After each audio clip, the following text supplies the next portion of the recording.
The Murder of Monica Moynan. True Crime Documentary 2026. Motherhood is supposed to anchor a woman to life. It's meant to be the chapter where everything finally makes sense, where love becomes protection, where responsibility creates safety, where the future feels real. But sometimes, the most dangerous place isn't the outside world. Sometimes, it's the home you're trying to build. In 2019, a 22-year-old mother of two vanished without warning. No dramatic goodbye, no bags packed in secret, no sign she was planning to leave her children behind. And yet, for months after she disappeared, the world believed she was still alive. Messages were sent from her phone, emails reached her family, conversations continued, carefully crafted to sound just like her, but it wasn't her. Behind those words was someone buying time, someone controlling the narrative, someone who understood that silence raises alarms, but fake normalcy keeps them quiet. This is a case without a body, without a crime scene the public can point to, and without the kind of evidence that usually brings certainty. And yet, it ended with a life sentence, a conviction built not on what was found, but on what was missing, altered, erased, and impersonated. This is a story about domestic betrayal at its most calculated, about manipulation stretched over months, and about how pretending someone is alive can be just as revealing as admitting they're gone. Monica de Moynan, known to everyone as Moni, was only 22 years old when her life quietly disappeared. At an age when most people are still figuring themselves out, Monica was already a mother of two little girls. And unlike the stereotypes often attached to young motherhood, she took that role seriously. Everything she did revolved around building stability, safety, and a future for her children. Monica grew up in a blended but loving family. Her parents, Melanie and Curtis, divorced when she was young, and later her mother remarried a man named Brandon Tucker. Despite the changes, Monica stayed close to both of her parents, and she even had a positive relationship with her stepfather. She wasn't isolated, she wasn't drifting, she had a support system. People who knew Monica describe her in strikingly similar ways. She had energy, warmth, a presence that made people feel instantly at ease. She was outgoing but genuine, confident but approachable. Even when she was exhausted, and she often was, she still showed up with a smile. That wasn't because life was easy. It was because she refused to let hardship define her, and hardship was constant. Raising two young children while trying to support herself financially pushed Monica to her limits. At the time she disappeared, she worked at Abbey Road Tavern and Grill in Fuquay Varina, North Carolina. Waiting tables wasn't glamorous, but it was reliable. And Monica didn't stop there. She was determined to create something more sustainable. When her daughters got sick, Monica often leaned toward natural remedies before turning to traditional medicine, elderberry syrup, immune-boosting blends. Over time, what started as a personal preference turned into an idea. Monica began making her own kid-friendly elderberry syrups and wellness products. She named her small business Moni's Magic. It wasn't viral, it wasn't flashy, but it was growing, and that mattered. She promoted it on Instagram, carefully building trust with other parents. The business made her proud. It made her feel capable. It was something that belonged to her. At the same time, Monica was planning even further ahead. She enrolled in a doula training program scheduled to begin in late April 2019. She knew waiting tables couldn't be her forever. Becoming a doula felt aligned with who she was, supporting mothers, helping women through one of the most vulnerable times in their lives, and building a career that could grow with her children. Monica was thinking long-term. She also expressed herself boldly. Her hair color changed often, green, blue, platinum blonde. Her tattoos weren't impulsive decorations. They were personal, intentional, reflective of her beliefs and experiences. Monica's body was a canvas of identity, not rebellion. From the outside, her life looked like controlled chaos, busy, exhausting, but purposeful. What most people didn't see was the danger already woven into her everyday life. Monica met Brian Sluss when she was just 18 years old. Brian was 20 years older than her, a gap that, on its own, might raise eyebrows but doesn't automatically equal harm. What made it immediately unsettling was that Brian lied about his age when they first got together. By the time he admitted the truth, Monica was already emotionally involved. Her parents were alarmed. They tried to stop the relationship. They warned her. They didn't trust him, but Monica kept seeing Brian anyway. The relationship escalated quickly, and before long, she was pregnant with their first child. 3 years later, she had their second. From the outside, it looked like a young family struggling to make things work. Behind closed doors, it was something else entirely. Friends, co-workers, and family members all described Brian as manipulative and controlling. Arguments were frequent. His behavior was volatile. Monica's co-workers noticed him showing up unannounced at her workplace. They saw the tension. They saw the fear. Monica even showed injuries to at least one coworker and said something that would later feel terrifyingly prophetic. "When something happens to me," she said, "I don't know what will happen to my kids. Not if, when." Brian couldn't keep a job. He bounced from place to place. Money was always tight, and when it was, Brian resorted to theft. The imbalance between them was stark. Monica was working, building, planning, parenting. Brian was destabilizing everything around him. Eventually, Monica did something incredibly brave. She reported the abuse. She obtained a domestic violence protective order against Brian and ended the relationship. For a brief moment, it looked like she might finally be free. She refocused on her business, on her doula training, on her daughters, on building a life without him. But Brian didn't accept the ending. He continued stalking her, showing up, hovering around her life under the excuse of helping with the kids, refusing to let go.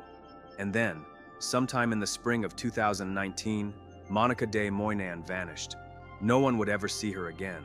By the time anyone realized something was truly wrong, Monica had already been gone for months. The last confirmed in-person sighting of Monica de Moynan happened in March of 2019.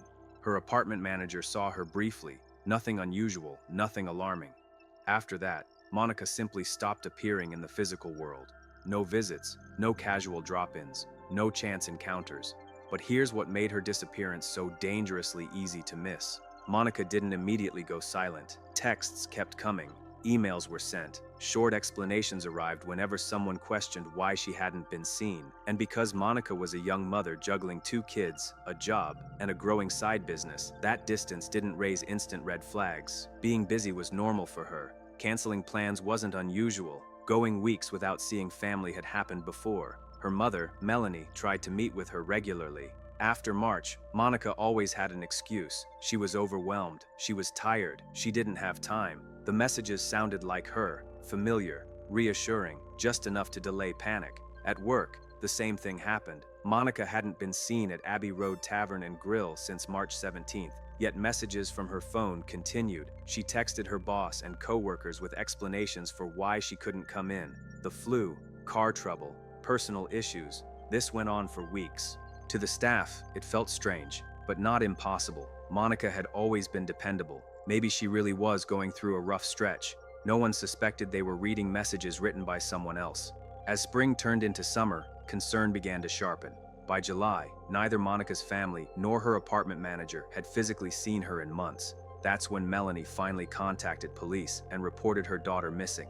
On July 23rd, officers from the Holly Springs Police Department went to Monica's apartment for a welfare check. Monica wasn't there. Brian Sluss was. He was living in the apartment with the 2 children. He was driving Monica's car, and he spoke calmly, confidently, as if nothing about this situation was abnormal. Brian told police that he and Monica were no longer together, but that he frequently helped with the kids while she worked. He claimed the last time he saw Monica was June 20th, months after everyone else said they'd last seen her. Then he offered an explanation. According to Brian, Monica had developed a substance addiction after starting her restaurant job. He claimed that in mid-June, he decided to help her detox through what he called home rehab. He said he kept her inside the apartment, away from work and outside contact, without professional or medical support. He also claimed he never told Monica's family because he didn't want to scare them. Then came the turning point in his story. Brian told police that on June 20th, Monica texted him a photo of their daughters with the message, "I can't do this anymore." After that, he said, she vanished, leaving behind her kids, her phone, her belongings, and her life. He didn't file a missing persons report. He said he assumed she'd come back. To investigators, the story didn't ring true, but suspicion alone wasn't enough to act. They needed evidence. As police dug deeper, a very different picture emerged. They learned about the domestic violence protective order, about Brian's history of abuse, about co-workers who had seen Monica injured, about stalking, about fear. Then they searched the apartment again. In the bathroom, they found a pregnancy test, positive. No one knew how old it was, but it introduced a terrifying possibility. Monica may have been pregnant when she disappeared. In the kitchen, investigators found Monica's DNA trapped between the cracks of the floor tiles. They also discovered signs the floor had been cleaned with bleach. That detail changed everything. Bleach isn't used to tidy up casually, it's used to erase. A witness later came forward claiming they saw Brian in the early morning hours around the time Monica vanished, carrying 3 large black trash bags to a dumpster between 2 and 3 a.m. Then police examined Monica's phone data. Before March, her online searches focused on doula training and childcare resources. After April, the search history abruptly shifted. Explicit content, adult websites, nothing aligned with her personality or habits. Someone else was using her phone, and whoever it was knew her well enough to keep the illusion alive. Almost. By the time investigators pieced these details together, the case had shifted from a missing person to something far darker. The question was no longer where is Monica? It was who has been pretending she's still alive, and why. Police began closely analyzing the messages sent from Monica's phone between April and June. On the surface, they were convincing. The tone was calm. The excuses were believable. There was nothing overtly alarming. But to the people who truly knew Monica, something felt wrong. The language wasn't quite hers. In several messages, Monica referred to her daughters as the ladies. That stood out immediately. Monica never spoke that way. She called them the kids, or used their names or affectionate nicknames. Only one person consistently referred to the girls as the ladies: Brian. Investigators compared the text sent from Monica's phone with Brian's own messages, social media posts, and captions. The patterns matched: word choices, phrasing, the rhythm of speech. The illusion cracked under scrutiny. The conclusion became unavoidable. Brian had been using Monica's phone to impersonate her. That revelation reframed everything. If Monica truly abandoned her children, why leave behind the one thing she relied on to stay connected to everyone, her phone? Why disappear without money, belongings, or preparation? Why allow someone else to speak for her for months? She wouldn't. As police widened their scope, they began reconstructing a probable timeline. They believe Monica was killed sometime between the night of April 6th and the early morning hours of April 7th, 2019. Before that window, Monica was active online, engaged with her business, communicating normally. After it, her presence became hollow. Texts without voice, words without warmth, life without proof. The kitchen became a focal point. That's where Monica's DNA was found embedded between the tiles. That's where signs of bleaching were discovered. Investigators believe an assault occurred there. What happened after remains unknown. There was no body, no blood trail the public could see. But the absence itself told a story. Something had been removed. Brian's behavior after Monica's disappearance only deepened suspicion. He continued living in the apartment. He kept the children. He drove her car. He communicated with her family as if nothing was wrong, just distant, busy, overwhelmed. Then police uncovered another critical thread. Brian had been in constant contact with his ex-wife, Jarlyn Sluss, in the days and weeks following Monica's disappearance. Phone records showed frequent communication, and according to investigators, that communication went beyond emotional support. On May 12, 2020, more than a year after Monica vanished, Brian Sluss was arrested and charged with first-degree murder. The charge stunned many. There was still no body, but prosecutors believed the circumstantial evidence was overwhelming. That same day, police arrested Jarlyn Sluss. She was charged with accessory after the fact to first-degree murder and obstruction of justice. According to investigators, Jarlyn knew something terrible had happened to Monica, and instead of reporting it, she helped Brian cover it up. She allegedly impersonated Monica during a phone call with the apartment manager. She helped Brian avoid scrutiny. She helped maintain the lie. Later, Jarlyn agreed to testify against Brian. The case moved toward trial under conditions that rarely end in conviction. No remains, no confirmed cause of death, no clear disposal site. Prosecutors would have to convince a jury that Monica was dead and that Brian killed her without ever showing them her body. The trial began in April 2022 in Raleigh, North Carolina. From the beginning, the prosecution focused on one central theme: control. They laid out the full history of abuse, the protective order, the witness statements from co-workers, the stalking, the manipulation, the age gap, the lies, the dependency Brian created and exploited. They argued that Monica was trying to leave, trying to build a life without him, trying to protect her children, and that Brian could not accept that loss of control. The prosecution told the jury that Brian fabricated the home rehab story to explain why Monica suddenly disappeared from public view. They presented it as premeditation, a narrative built in advance to justify isolation. They also raised the pregnancy test. While no one could confirm when Monica took it, prosecutors argued that she was likely pregnant at the time of her disappearance and that the child was Brian's. Another responsibility, another loss of control, another trigger. The defense countered with a different story. They claimed Monica struggled with addiction, that she abandoned her children, that she fled out of fear after discovering the pregnancy. They admitted Brian had used her phone, but insisted it was done to protect her family from worry, not to deceive police. They framed Brian as flawed, but caring, a man trying to hold together a family unraveling under Monica's instability. But the jury kept returning to one question. If Monica was alive, why did she never speak to anyone again? No phone calls. Not even a single moment where she broke silence in her own voice. That silence spoke louder than anything else. Then came the law that would change everything. North Carolina's Britny's law allows a defendant to be convicted of first-degree murder without a body if there is a documented history of domestic violence against the victim and compelling circumstantial evidence of homicide. Brian's history fit, the jury deliberated, and when they returned, they found Brian Sluss guilty of first-degree murder. He was sentenced to life in prison without the possibility of parole. For Monica's family, the verdict brought relief, but not closure, because Monica still hasn't been found. Her body has never been recovered. Her final moments remain unknown. Brian has never revealed where she is. And until he does, Monica's story remains suspended between justice and loss, a life erased, a truth partially revealed, and a mother who never got to come home.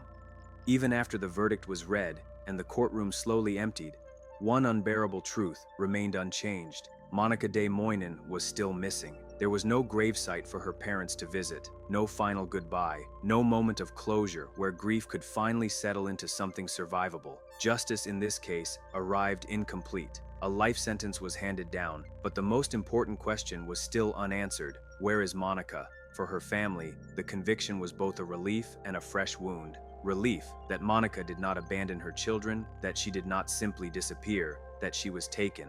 And pain, because without her remains, the loss never truly ends. It lingers in uncertainty, replaying unanswered questions over and over again.